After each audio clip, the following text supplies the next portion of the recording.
Είμαστε στην πλατεία της Ουρουγουάης, η οποία βρίσκεται στην Παραγουάη. Ναι, καθόλου μπέρδεμα. Παραγουάη. Ήρθατε Ασουνσιόν στην Παραγουάη, πετύχατε την πλατεία της Ουρουγουάης. Ο λόγος που ονομάζεται έτσι είναι ότι παλαιότερα υπήρξε ένα τεράστιο πρόβλημα, ένας πόλεμος μεταξύ Ουρουγουάης, Αργεντινής και Βραζιλίας εναντίον της Παραγουάης. Έτσι, μεταξύ αυτών των δύο, ας πούμε, ομάδων, αν μπορούμε να το αποκαλέσουμε έτσι, τρεις χώρες τεράστιες εναντίον μιας μικρής χώρας. Βασικά δεν ήταν πόλεμος, ήταν σαν ένας γίγαντας, ένας ελέφαντας που πατάει ένα μυρμήγκι. Ήταν σαν γενοκτονία. Βασικά δεν υπάρχει πόλεμος όταν μιλάμε για τέτοια μεγέθη. Πεθάνανε, το 90% των ανδρών της Παραγουάης πέθανε και πολλές γυναίκες φυσικά επίσης. Στέλνανε παιδιά στον πόλεμο. Σε κάθε περίπτωση έληξε αυτό το κεφάλαιο. Οι χώρες αυτές είχαν πάρει το χρυσό εδώ της Παραγουάης και σε κάποια φάση μετά από χρόνια η Ουρουγουάη επέστρεψε το χρυσό της Παραγουάης, το κομμάτι που είχε η ίδια.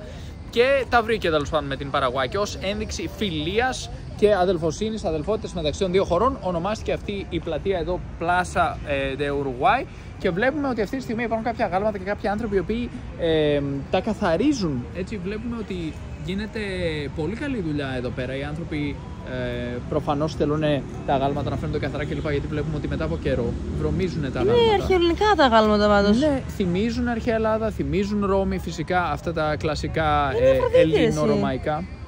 Μπορούμε να πλησιάσουμε να δούμε κιόλας. Το είδα. Είναι όντως η Αφροδίτη. Ναι. Η Αφροδίτη της Μήλου, γενικά η Αφροδίτη είναι γεστατρία. Βλέπω ότι έχει και δύο ονόματα από κάτω που λέει Βένους ο Αφροδίτα. Δηλαδή μας έχουν τιμήσει. Συνήθως έχει το λατινικό όνομα η Αφροδίτη, έχει το Βίνους που έρχεται από τα λατινικά. Δεν είναι, ας πούμε, ο ελληνικός όρος. Αλλά εδώ έχουν δώσει και τους δύο όρους από κάτω. Μου άρεσε πολύ αυτή η σημείωση. Και εδώ. La madre reproducción. Η μητέρα αναπαραγωγή. Της αναπαραγωγής, ας πούμε. Ωραίο το πάρκο, έχει πάρα πολύ πράσινο, έχει παγκάκια. Μ' αρέσει. Δεν έχει πολύ κόσμο αυτή τη στιγμή.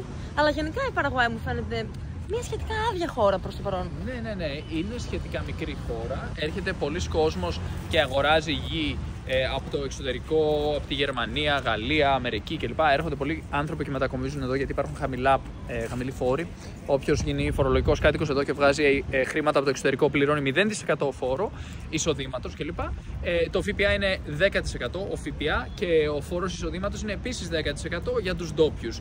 Και για όποιον βγάζει χρήματα από εδώ, δηλαδή αν κάποιος αγοράσει ένα σπίτι εδώ και τον νοικιάζει εδώ, θα πληρώνει 10% φόρο στα έσοδα από το ενοίκιο, για παράδειγμα. Ενώ κάποιος που εργάζεται διαδικτυακά και μετακομίσει εδώ στην Παραγουάη και γίνει φορολογικός κάτοικος εδώ, θα πληρώνει 0% φόρο σε οτιδήποτε έρχεται από το εξωτερικό, χρήματα που τα φέρνει εδώ από το εξωτερικό. Πολλοί άνθρωποι αγοράζουν λοιπόν σπίτια εδώ, μετακομίζουν εδώ, αγοράζουν γη και κάνουν την Παραγουάη το νέο του σπίτι. Και εμείς αυτό κάνουμε. Η Παραγουάη έχει γίνει το νέο μας σπίτι. Κατά μία έννοια. Γιατί έχουμε τους φίλους μας εδώ και όπου έχεις φίλους, έχεις και το σπίτι σου. Έτσι δεν είναι? Ναι. Για μας τουλάχιστον ισχύει έτσι και ισχύει αυτό και κατά μία έννοια έχουμε πολλά σπίτια γιατί έχουμε φίλους σε πολλές χώρες. Κάθε φορά που φεύγουμε από πολλές μάλλον στεναχωριόμαστε, αλλά ξέρουμε θα γυρίσουμε. Και είναι αυτή η ιστορία τέλος πάντων. Όταν έχεις πολλά σπίτια, φεύγεις και από πολλά σπίτια διαρκώς και στεναχωριέσαι διαρκώς και σου λείπουν πολλοί φίλοι και πολλά μέρη. Δεν στεναχωριόμαστε. Αλλά εντάξει. Είναι μια ανανέωση. Γιατί όταν χάνεις κάτι άλλο κερδίζεις. Ναι, άρα, όπως είπε ο Κωνσταντίνος, το 0% δεν ισχύει για τους ανθρώπους, τους ντόπιους. Ισχύει μόνο για τα εισοδήματα που έρχονται από το εξωτερικό. Ναι, και ενώ φαίνεται άδεια η χώρα αυτή τη στιγμή, εγώ εκτιμώ ότι θα γίνει μια έκρηξη.